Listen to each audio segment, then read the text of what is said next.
La première chose à faire lors de la découverte d'un prospect est de rentrer en résonance avec lui, asseoir son charisme, créer des liens et vous faire adopter. C'est ce qu'on a vu. Nous allons voir que l'hypnose est un puissant outil pour se rapprocher de quelqu'un et justement se faire adopter. Alors, qu'est-ce que l'hypnose? Vous le voyez écrit là, c'est donc un état modifié de conscience opéré chez une personne provoqué par la chaleur et l'influence justement d'une autre personne. Alors, ta mission va être d'installer ton prospect dans cet état. Comme je l'ai expliqué dans le module 1, l'inconscient réagit, on sait, de façon autonome et indépendante du conscient. Il s'agit donc de façon automatique, il agit plutôt de façon automatique en fonction des expériences vécues ou des informations qu'on lui a fournies, qu'elles soient vraies, fausses ou imaginaires. Et c'est bien là, justement, le danger de la science hypnotique.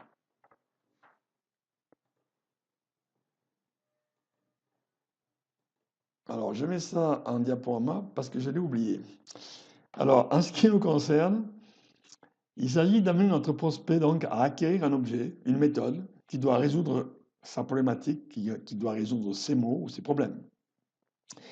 Bon, nous allons parler de ce que j'appelle l'entonnoir. Alors, l'entonnoir, j'ai mis ça pour imager un petit peu les procédés hypnotiques. La méthode a pour but d'amener quelqu'un à acquérir un bien, je répète, dont il a besoin, évidemment, et dont peut-être il est hésitant ou pas encore très conscient de son bienfait, ou retenu par je ne sais quoi, dont d'ailleurs le cerveau reptilien, hein, le fameux cerveau reptilien dont on a parlé dans le module 1, je crois. Donc, la méthode en 7 points est la suivante. Développons chaque item. A, l'autorité. L'autorité, c'est en fait qui suis-je pour m'autoriser à vous parler de cela. Il s'agit là d'installer votre charisme donc auprès du prospect et vous pouvez opérer donc de différentes façons. Donc vous avez pour installer votre charisme et votre autorité, votre instruction, votre culture, vos diplômes, tout ça peut faire autorité, mais il y a aussi votre expérience, surtout, votre vécu, vos références clients, vos résultats peuvent tout autant faire autorité. Bon, dans le charisme, il y a des critères tout à fait subjectifs qui sont... Alors, dans le charisme, effectivement, il y a des critères subjectifs. La posture, la façon dont vous tenez influence votre interlocuteur, la qualité de votre vocabulaire, le charme, tout simplement, le ton, plein d'autres choses, hein. C'est bien pour cela que malheureusement, les plus grands arnaqueurs sont les gens qui ont, en apparence, tout au moins, effectivement, le plus grand charisme. Je ne parlerai pas des hommes politiques ou des gourous, no comment. En second lieu, vous avez la douleur. Alors là, il s'agit d'appuyer là où ça fait mal. Faites ressortir sur votre prospect toutes les conséquences de la mauvaise situation dans laquelle il se trouve. Par exemple, vieille voiture égale risque d'accident, hein, ou machine usée égale le risque de perte d'exploitation, voire incendie, même explosion, qui sait. Un chauffe-eau qui peut exploser, etc. Crouler sur les impôts égale travailler pour l'État et pas pour sa famille, manque de moyens pour ses enfants, etc. Ou bien des problèmes physiques, ça peut être fumer, maigrir, etc., etc. Le troisième va être le rêve. Alors, le rêve, le maître mot va être imaginer.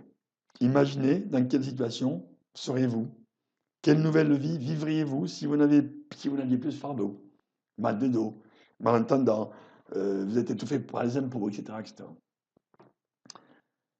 Vous avez ensuite la solution. La solution, là, vous levez le voile sur votre méthode. Une fois que vous avez appuyé sur la douleur, vous l'avez fait rêver, vous avez imaginé si vous n'aviez plus cette douleur. Bon, et maintenant, eh bien voilà la solution. Vous levez le voile sur votre méthode, sur votre produit, sur votre appareil qui va résoudre la problématique du prospect, va lui expliquer clairement le pourquoi et le comment. Ça va résoudre son problème. Vous allez le mettre dans une situation psychologique où il est déjà en possession du matériel ou de sa méthode et lui faire vivre les résultats obtenus et son nouveau bien-être sa libération. Là, vous employez le présent, parce que le futur, c'est hypothétique, hein. Donc, vous mettez toujours votre interlocuteur au présent. Alors, maintenant que vous lui avez donné la solution, évidemment, la valeur. Maintenant que votre prospect a intégré le bénéfice et la nécessité d'acquérir votre méthode ou votre machine, une fois motivé, ben, tout a un coût. Alors, est-ce bon marché? Est-ce trop cher? Vous allez décliner un par un les résultats, tous les résultats que va obtenir et gagner votre prospect, et vous allez les valoriser. Vous allez les valoriser en comparaison au prix d'autres solutions beaucoup plus chères, bien entendu, et si possible même moins performantes et peut-être plus dangereuses. Alors, plus vous arrivez à générer le besoin chez un prospect, et plus votre produit aura de la valeur à ses yeux, hein. Plus vous générez le besoin, plus la valeur du produit augmente. D'ailleurs, nous verrons ça dans une leçon prochaine. Donc, imaginez que je vends un produit pour maigrir, par exemple, hein, avec résultat prouvé, attention, et témoignage crédible à l'appui, hein. Et bon, il faut que vous y mettez du vôtre, il faut que le produit vaille le coup, qu'il y ait des témoignages, etc. Le prospect est convaincu à ce stade que le produit que vous proposez est réellement efficace. Vous l'avez déjà convaincu qu'au moins le produit, effectivement, fonctionne. Vous n'avez pas parlé du prix jusqu'à maintenant. Vous allez parler en premier des prix des solutions concurrentes ou des autres solutions, disons. Combien valent les autres méthodes? Combien de consultations chez un médecin nutritionniste et à quel prix? Combien de médicaments vous avez pu prendre par le passé et à quel prix pour finir peut-être par reprendre du poids finalement? Je peux poser comme ça des tas de questions dans ce genre en les valorisant chaque fois. Beaucoup de prospects se reconnaîtront dans votre discours, hein, il faut d'ailleurs. Le prix des autres méthodes arrive ainsi à un prix colossal, mais crédible pour le prospect. Effectivement, il se retrouve. Il voit bien que oui, tout ça, c'est crédible. Ça coûte effectivement beaucoup d'argent. Alors, je lui ai fait revivre ce qu'il a peut-être vécu déjà, ce qu'il a dépensé sans résultat probant. Et maintenant, le prix. Alors maintenant que vous avez maximisé le prix du produit, des autres méthodes, que vous avez maximisé le prix des autres méthodes, des autres produits, vous allez pouvoir annoncer votre prix. Alors, vous dites à la dame, madame, vous avez vu tout à l'heure les références et les témoignages sur les résultats époustouflants de nos clients, sur notre produit. Pour obtenir ces résultats, madame, vous n'allez pas dépenser 2000 euros, ni même 1000 euros comme nous avons vu tout à l'heure sur les autres produits. Ce produit, cet appareil qui va changer votre vie, vous pouvez l'acquérir aujourd'hui pour seulement 499 euros. Alors, si j'avais annoncé mon prix dès le départ, voilà, ben le prix, ça coûte 499 euros. Ben, les gens, il faut savoir, vous le savez d'ailleurs, trouvent toujours tout trop cher, systématiquement. Et donc, il n'y a aucune référence de prix et de comparaison par ailleurs. Ils m'auraient objecté que je suis cher. Peut-être pas trop cher, mais en tout cas cher. Ben voilà pourquoi j'ai commencé par la comparaison avec des solutions qui, au final, sont beaucoup plus onéreuses. Alors, lorsque je parlais des autres prix, des autres méthodes, le prospect n'avait aucune idée du prix que moi j'allais lui donner ensuite. Donc, il a accumulé dans son inconscient tous les chiffres astronomiques que je lui donnais et qui doivent être crédibles, bien sûr, hein. Mais dans son inconscient, il a accumulé tous ces prix-là. Lorsqu'il reçoit enfin mon prix, ben, c'est comme s'il recevait un soulagement.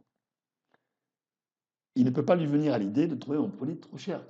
Il vient d'entendre tellement de prix beaucoup plus chers, d'ailleurs, qu'il a validé, parce qu'effectivement, il sait que ce que je dis était vrai. Voilà. Donc, il est efficace, prouvé, beaucoup moins cher. Bien sûr, à ce prix, je gagne ma vie, hein. Comme quoi, tout est relatif. Tout dépend comment on présente des choses. Enfin, vous avez l'appel à l'action. L'appel à l'action et l'accélérateur qu'on va traiter maintenant. Alors, là, mais attention, madame, cette promotion vient de la direction nationale et se termine telle date. De plus, elle n'est appliquée que pour les 50 premiers achats. Et nous en sommes déjà, vous voyez, je vois que nous en sommes à 42. voyez, deux accélérations. Une, c'est une promotion qui est dans la durée, et deux, en plus, limitée quant aux quantités qui sont déjà bien avancées. Vous faites deux accélérations. Après quoi, le produit reviendra à son tarif normal de 999 euros, par exemple, qui est moins cher de toute façon que le produit concurrent, les produits concurrents que vous avez vus. Mais ce serait dommage de laisser cette occasion aux autres. Les gens n'aiment pas laisser la place aux autres, vous savez. Les gens n'aiment pas laisser la place aux autres. Donc, ce serait dommage que les autres passent devant vous et que vous passiez devant la glace, comme on dit, hein. Voilà, donc ça, c'est aussi quelque chose qui aiguise l'envie et la motivation. Ensuite, un petit coup de douleur. Allez-vous rester dans la méthode onéreuse et sans résultat probant avec peut-être des conséquences sur la santé? On met un petit accent au cas où justement les produits concurrents seraient non seulement chers mais en plus peut-être dangereux, hein. Voilà. Ensuite, l'appel à l'action immédiat. Ça, il faut le dire tout de suite, après, à la fin, c'est madame, passez à l'action maintenant. Cliquez maintenant. Achetez maintenant. Vivez vos rêves. Et profitez de cette promotion exceptionnelle qui va prendre fin bientôt. On lui rappelle les deux accélérateurs. Cliquez maintenant, parce que sinon, ce sera trop tard, les autres vont le prendre. Voilà. Ensuite, en dernier lieu, ça, j'en ai pas parlé dans mon entonnoir, mais en dernier lieu, vous avez le satisfait ou remboursé, qui se fait beaucoup en ce moment. Et statistiquement, on remarque que très peu de clients abusent d'ailleurs, au fond, de l'usage de cette possibilité.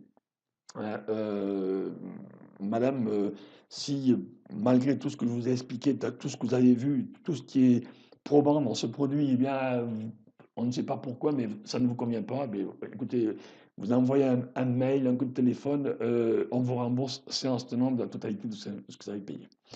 Et là, effectivement, il ne faut pas avoir peur qu'on en abuse parce que statistiquement, encore une fois, on a très très peu de retours.